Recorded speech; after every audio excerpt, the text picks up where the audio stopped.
What Good morning. This is the free coaching Mondays. This is where you bring your questions to me, Coach Byrd, and so I can help you in your business. And then by listening to other people's challenges or obstacles or needs, then you get to learn from that experience, right? So let's just get started. I have some maybe nuggets for you, but more importantly, I want to support you on this call, and it's made just for that. So you have access to a coach that is, in the circles of production and agent attraction. Monday's strictly about production calls. So we invite guests to it as well. It's not just about EXP. It's about how we can better ourselves from a coaching perspective, right? Coaching comes with skin in the game, and it comes with accountability, and it comes with, having somebody that is really holding you to your standards. That's not really what this call's for. I can help you with that. I know my brother, Rich Hendrickson, that just came on. What are we on now? 7 weeks? Yeah, we're on, probably 8 weeks now. I think the beginning of the 8th week. Yep. That Rich and I have been texting each other every morning by 6:35 a.m. That's his commitment. So I'm holding him accountable. I actually coach Rich in a true coaching format. He pays me, and he's one of my coaching clients. And he's here as well, right? So there's value in these calls for you. So I'm going to open it up for you guys. What things are going on that you need help with? What things are going on in the real estate business that I can assist with? What questions do you have? And you can either raise your hand by hitting the little reaction at the bottom and raising your hand, or you could it's small enough that you could probably just speak up. So what's going on for you in your real estate business and world right now that I can help with?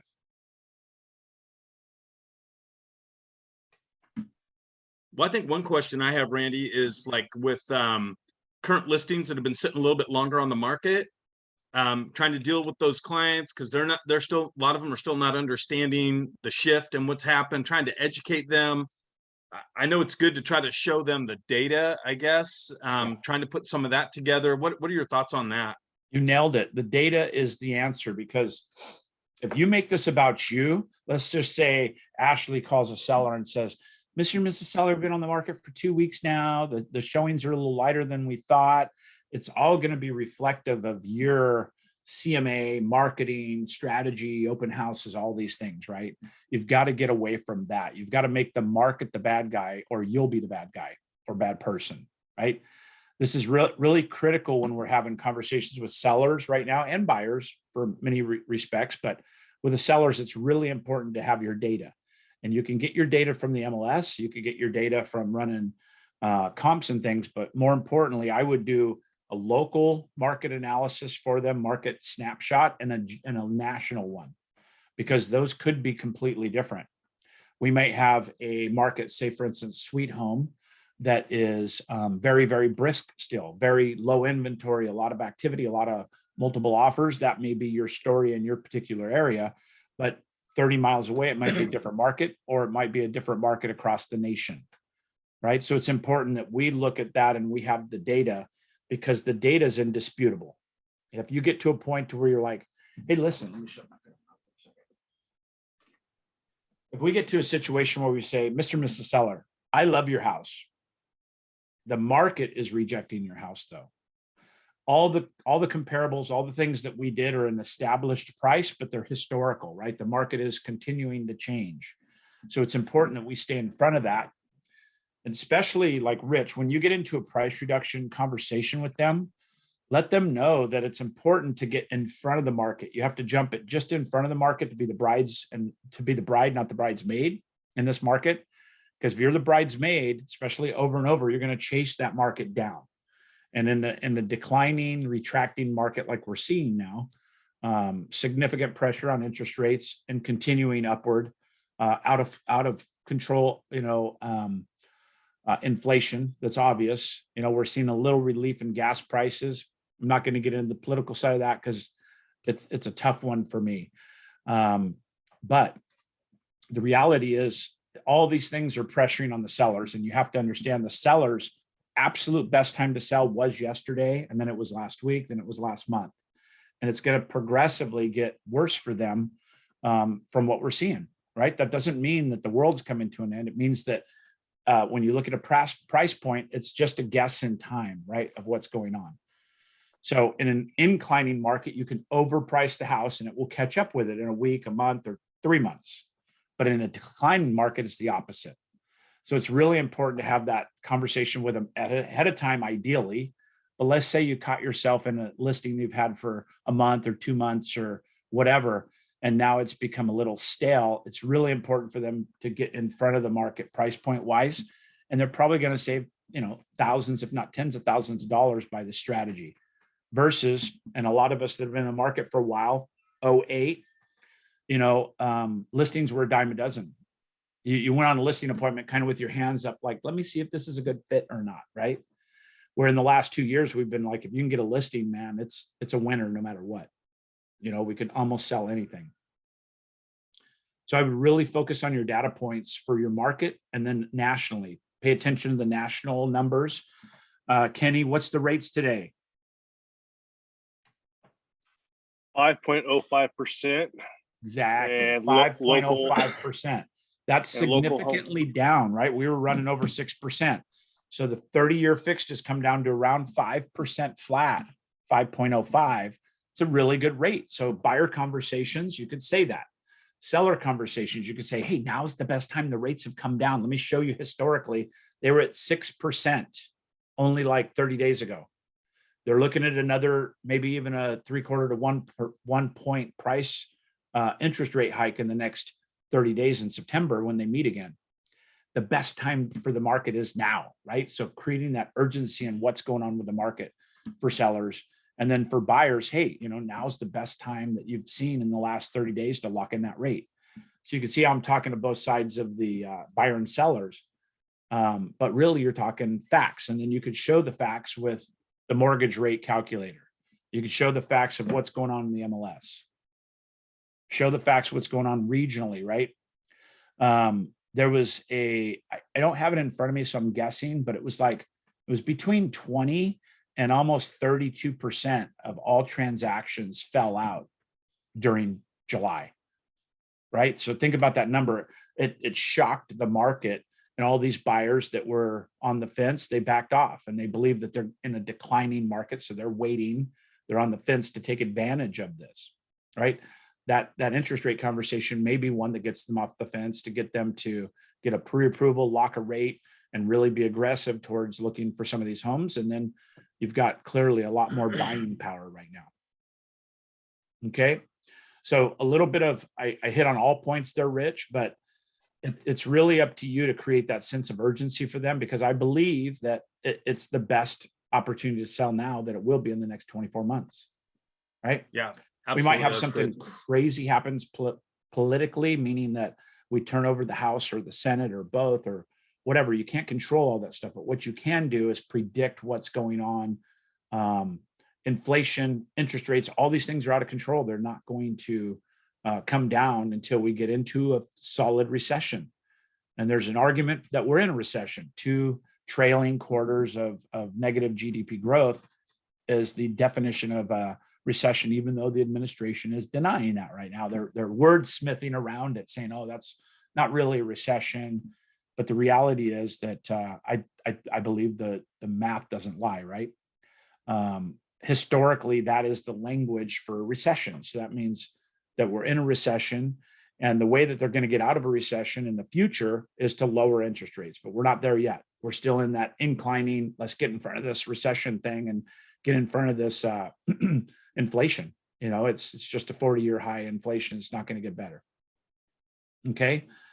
So again, opportunity, not doom and gloom.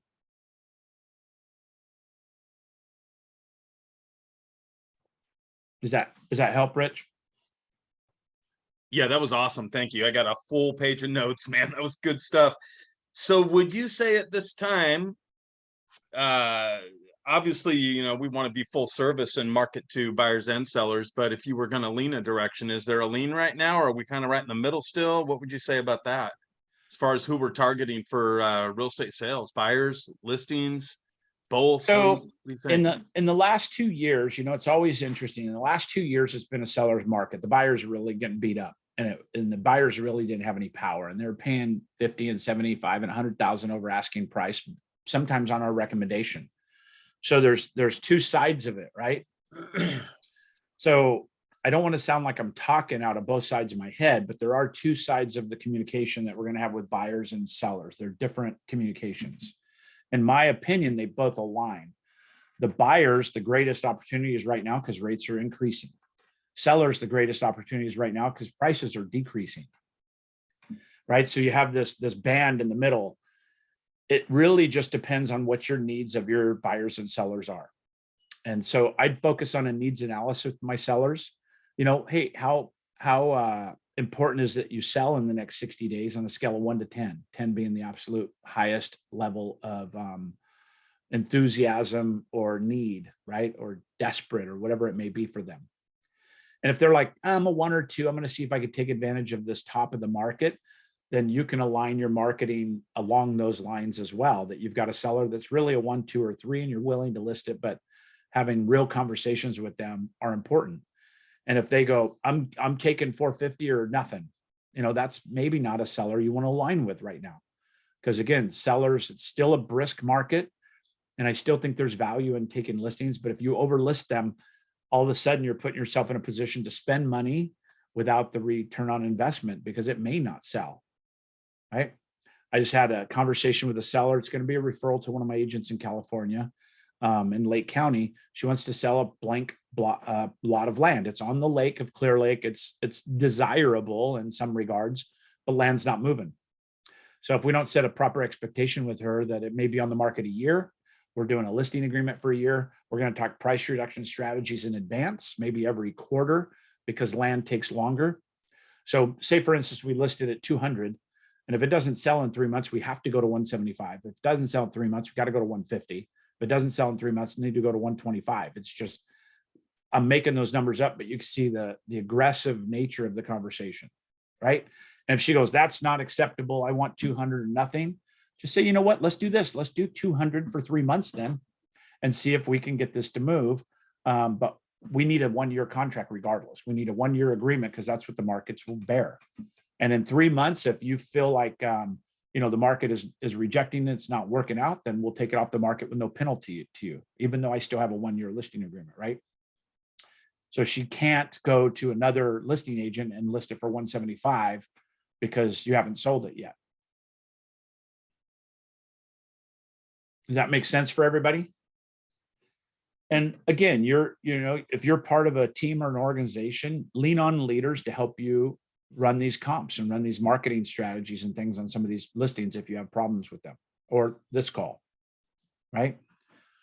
Because at the end of the day, the comp is just our best guess historically what's been going on, right? Everybody understand that? The comps and all those things are very important, but it really isn't. It's really just really trying to test the market to see what the market will bear, right? We have a first sell by owner client here in Albany that I went out and met with. He's set on trying to sell it himself. He's got a company for $399 that could put on the MLS and do some of these things. So my job is to stay in direct relationship and contact with him and try and help him along. But I told him, I said, hey, don't sign over a 30-day listing agreement with these companies that offer just this $399 service, because it's a feeder to get a traditional listing out of the program, right?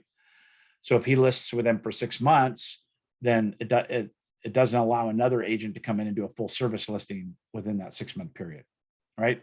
So part of my coaching to that for sell by owner is, hey, do a 30-day listing agreement with this company that said they could sell it. And they're just going to put an MLS only. You're going to do a lot of the work. And if that works, great. You get your number, great. You don't get your number, I come in and I take over in 30 days, right? And so that pre-frames them not to get into a 6-month listing agreement where they can't get out of it with somebody else. Randy, Yeah, Patrick. Where do you stand on taking listings that you know are going to need price reductions?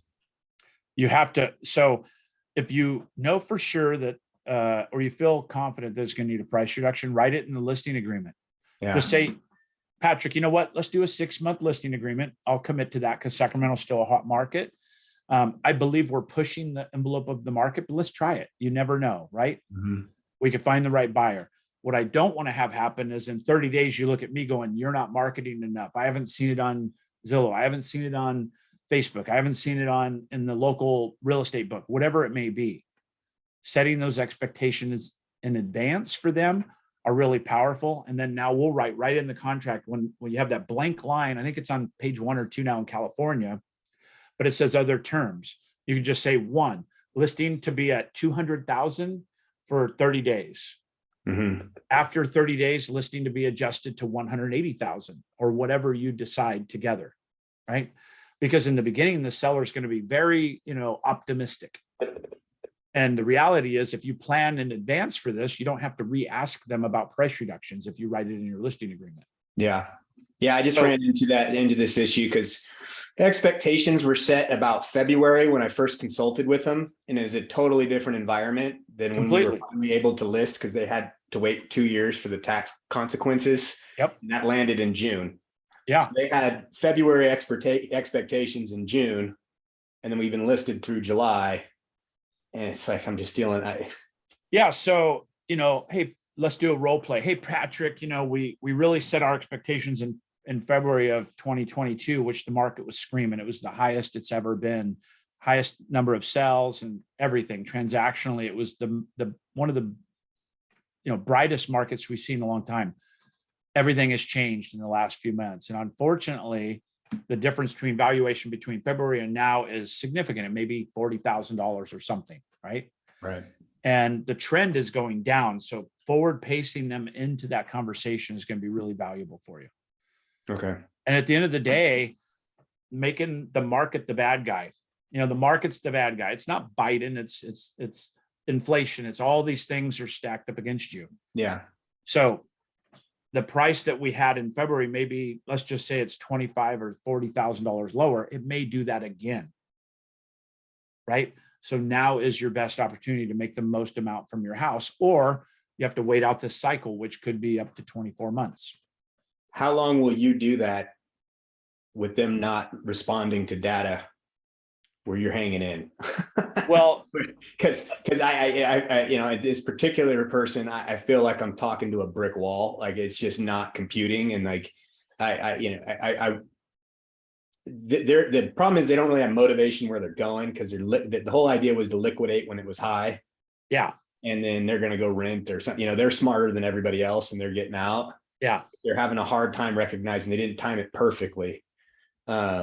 It's still good. We could keep going down. If they get it gone now, they're good, but they want what they could have got, and it's done. I think I can answer my own question, but it's I'm trying to see if there's some magic pill you got to deal with this person. Yeah, there's no magic pill. I'll tell you the magic pill, and it's not going to feel good for you, is firing clients are going to be a real thing. Yeah. Right. So we've got to part ways with those that are now, listen, if they're totally sweet and they're like, we understand, it's just, let's try it. Your money's already been spent, right?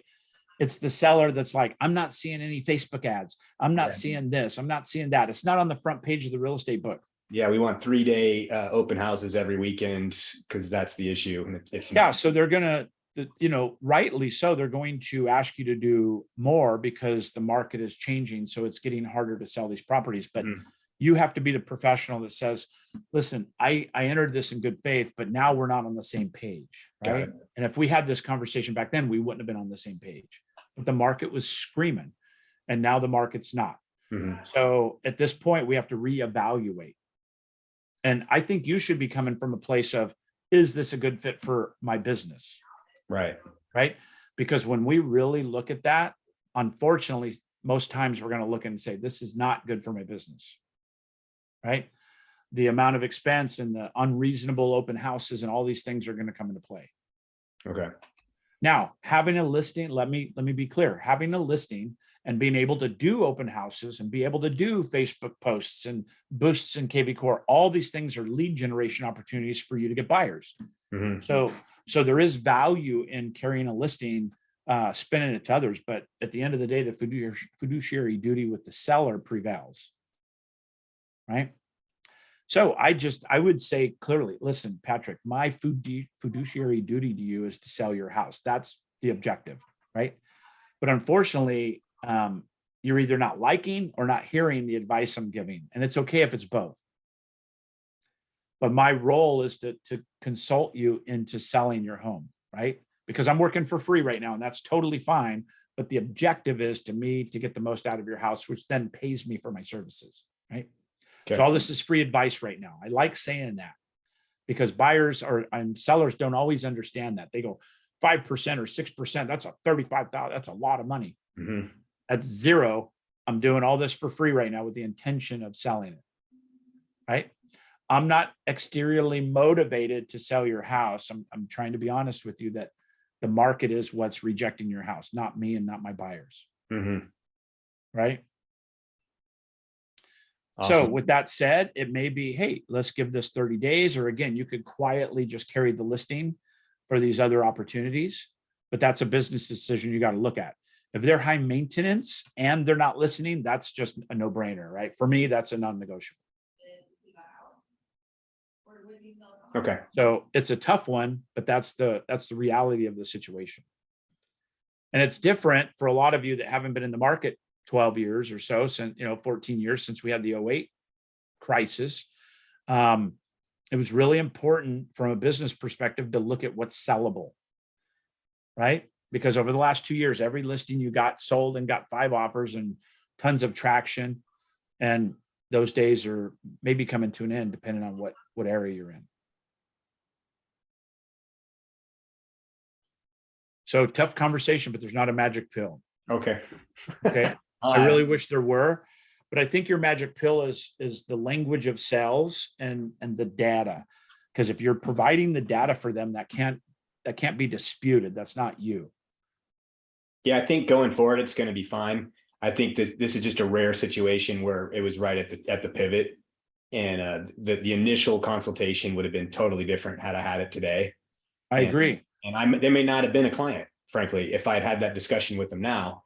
But it's changed, and that's what happened. And so having maybe a let's just say a come to Jesus or a really vulnerable conversation with them to say, listen, this is on me as well. Mm-hmm. Nobody understood what was going to happen in this market. We're watching it daily. You're maybe seeing it weekly or every other week, and you're catching things from the news. You're catching things from the stocks. You're catching things from all sides. The reality is the market is rejecting your property. Okay.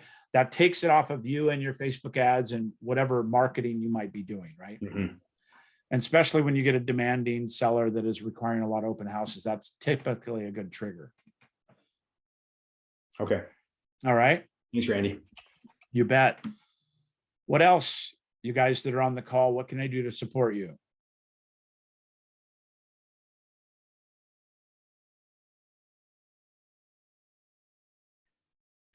I've been struggling on where I wanted to go for prospecting. I finally settled in on what I want to do. I want to farm like a madman. Okay. Old McDonald's gonna have nothing on me when it comes to farming. So just some input here. I know you have some. I went looking for them. You have some YouTube videos on farming. I'd like to get some information where to find those, and also anything you have for me today.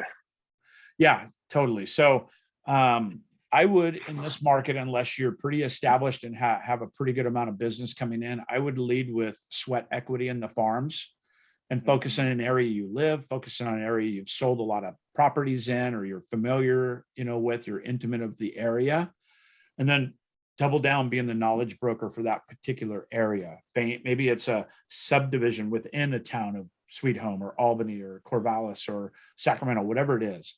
Because if you try to be too much to too many, you're not specialized enough.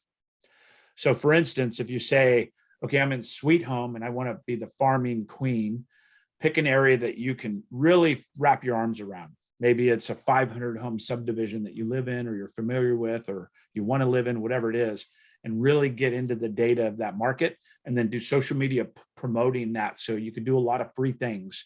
You could do seller squeeze pages in KV Core. You could do buyer presentations in KV Core. You could do market snapshots that they get updated 7, 14, 28 days. All these things are in your tool belt and free for you, right? Door knocking, hanging door flyers, all that kind of stuff. You could print out 500 flyers for, pennies a piece, and then hand them out personally. Okay. Okay. And then as you start getting traction in that farm, then you could duplicate the farm, meaning that you go to the next 500 homes once you have some traction in there, some ROI. And then you could move to check equity later with, pre-made postcards and pre-made flyers and deliverables. Okay, perfect. But there's no secret sauce except sweat equity. And, you've got the inspiration now put in the perspiration, as Tom Dave says, right? Yeah. Yep. So I've got a coaching client that lives in outside Green Bay, Wisconsin, but he's in Wisconsin. And last winter, he said, I'm gonna start farming. I'm gonna start door knocking. And he was door knocking in 18 inches of snow. And he was committed to knocking on 100 doors a day in that snowstorm. And he didn't stop. And guess what happened? The people that he was communicating with were like, holy crap, you are committed, dude. And he goes, yeah, nobody else is door knocking right now. That I'm just showing you what I'm willing to do in my real estate business for you. And so rather than come from a place of desperation, he's coming from a place of power. Right? Think about that for a minute. Coming from a place of power, saying, hey, I'm willing to do things nobody else is willing to do.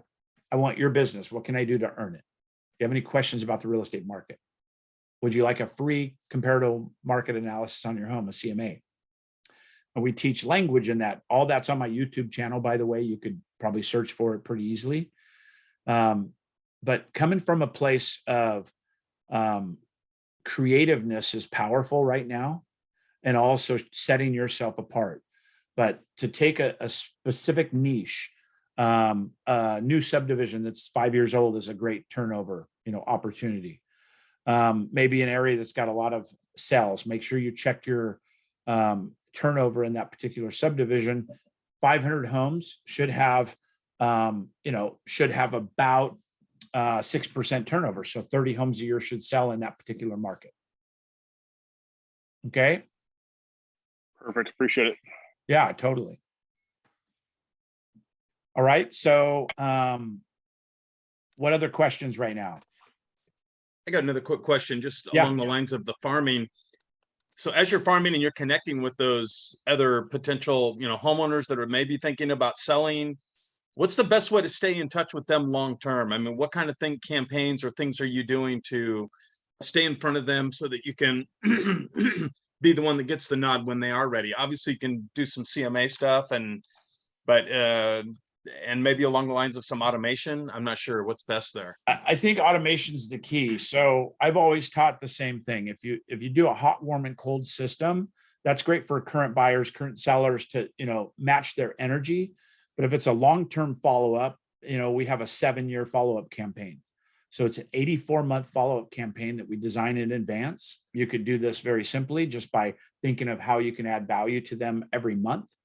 And, the first thing is KV Core has a great market snapshot that sends them a report. Again, I would send that maybe every 30 days, and then do an automation where every couple weeks they're getting something from you. It could be as simple as, Rich, just checking in.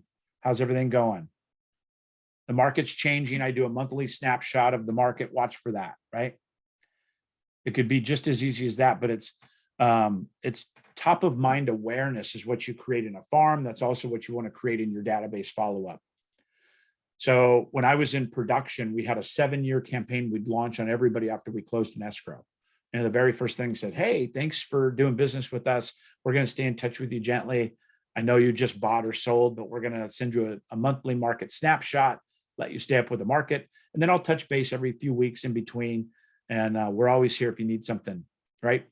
And then you could do a series of things that's home improvement tips. That was my kind of specialty because I'm a general contractor. So I did a lot of things on hardwood flooring to the biggest return on your investment in kitchen and bath and the things that bring value, right?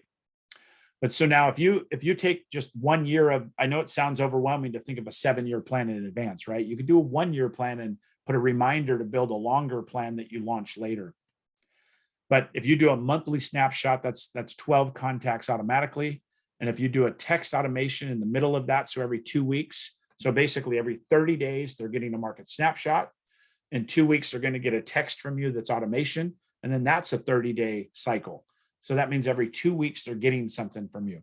That's a great cadence to stay in touch with your people in your sphere. And again, right now is a great time to reevaluate your sphere of influence, your SOI, and go back in and say, hey, I haven't chatted with you in a little bit. The market's changed. Do you have any questions about the market? Are you watching what rates are doing? And educate them, because then you become the knowledge broker and you build that trust, which is ultimately the secret to it. Okay, great question. Yeah, thank you, Randy. 100%. Anybody else? What objections are you getting right now that maybe I can share some light to?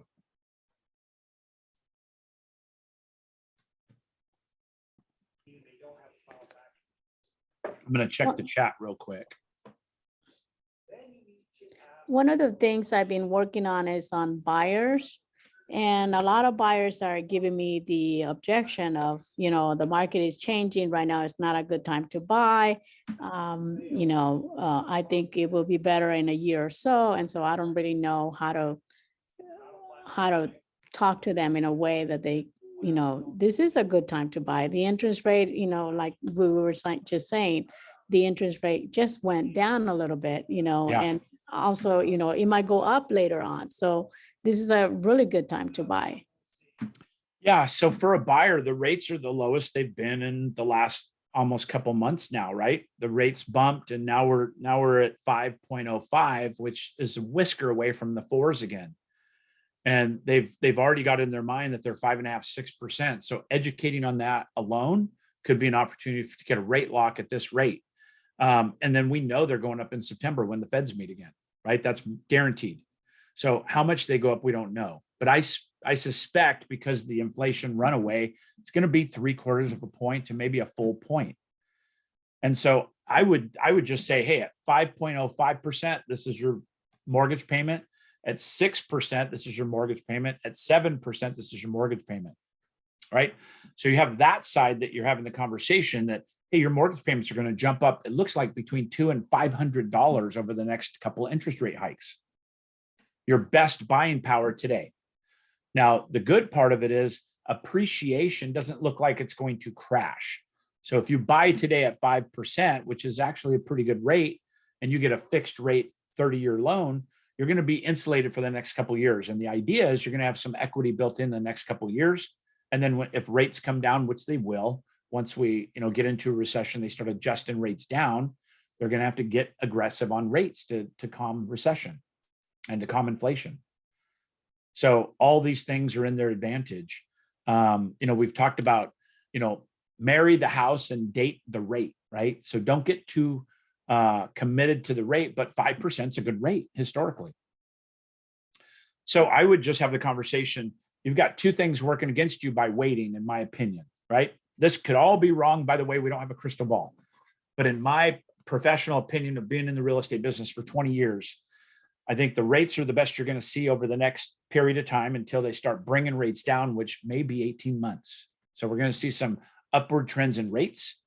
And because of the low inventory, we still have an equity buffer in there that we don't expect the equity to dive off. So you could see just a normal 1%, 2%, 3% appreciation, but you're going to be missing out on that appreciation if you wait. And then again, rates may go up to take you out of the market. So I would get back into the needs analysis of what's their living situation? Why would they wait? Everybody's got a different story, but say they're inheriting a bunch of money in a year. Well, then that obvious could be something that they want to wait for. But I really would have a conversation with them that this is, the best opportunity for a buyer that we've seen in several years. And yes, the market may come down enough to get to a position to where they would be looking better as a buyer in the future. But what if it doesn't, right? Right. It's a gamble. Right. Thank you. You're welcome.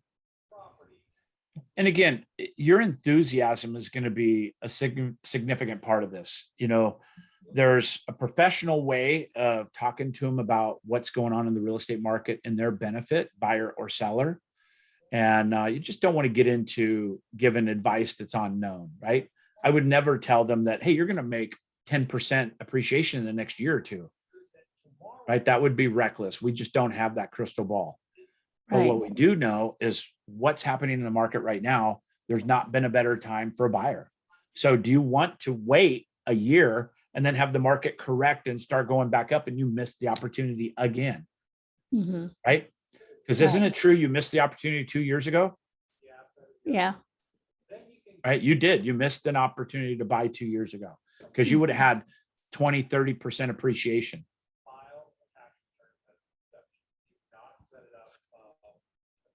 Thank you. That's perfect. Okay. I'm glad that helps. Anything else?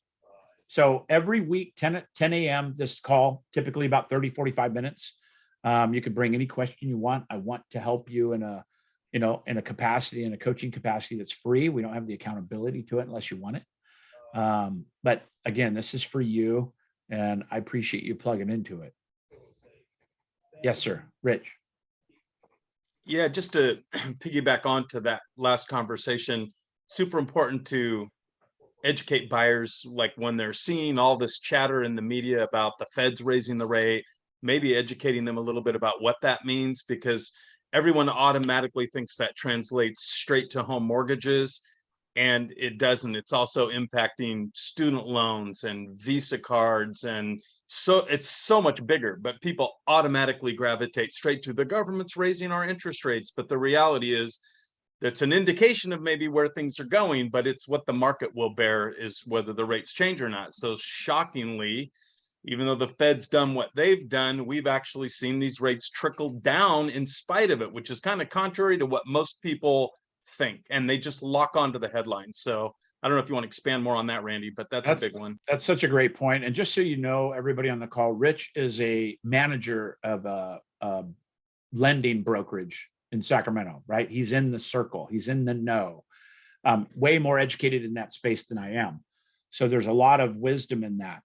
The reality is, if they're watching the rates, say for instance, you were letting them know every week what the rates were. Over the last 4 months, they've seen the rates go from what was the high that we saw, Rich? 6 point.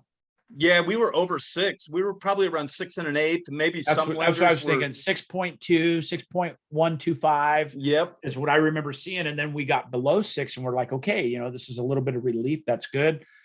But what's fluctuating in the rates is the housing demand is stalled, right? The housing demand is stalled. So lenders like, oh, we're at 6 1/4. Okay, that didn't work. We're at 6. That didn't work. We're at 5.75, right? So they're adjusting to the market needs as well. Yep. So to the buyer, if you were able to say, hey, I've been sending you this every week, the rates are at 6.15, 5.7, 5.5, 5.3, 5.2, 5.05, then you could say, hey, it's 5.05. That's the lowest rates we've seen in the last month or two. Let's lock in the rates. Let's get you going with this now, right? So again, what they're hearing is doom and gloom and the economy is still out of control, which it is. But the reality is the rates have been impacted and coming down because of that. So they could wait for their house that they love to go from 480 to 460. $20,000 is a lot of money, but in rate terms, that may be a $200, $300, $400 a month increase in rates when they get back to 6.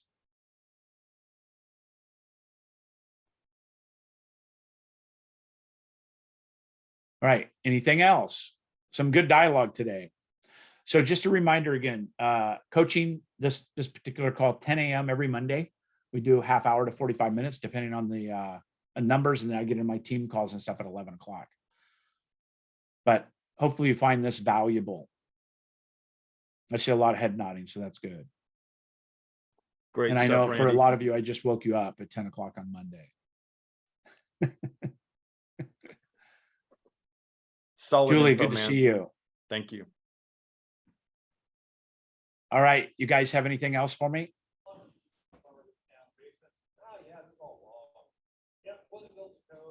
All right, cool. Well, go crush the day. We just got back from a Tahoe retreat, so we're going to have a lot of good stuff about that coming up in the future as well. I'm excited to see some of the video and stuff, and I'll provide all that for you guys to see as well. But you know, it's Monday. Let's go crush the week and lay out your plan of what you want to accomplish this week, right? Thank you. You're welcome. My pleasure. Thanks, Randy. Okay, thanks, Jason. Appreciate Thanks, you. man. Randy. Thanks, Great Randy. day, Randy. Rich, thanks for, yeah, you bet. Have a great day, everybody. Happy Hi, Monday. Randy. Thank you. All right. Talk to you soon. Bye for now. Bye.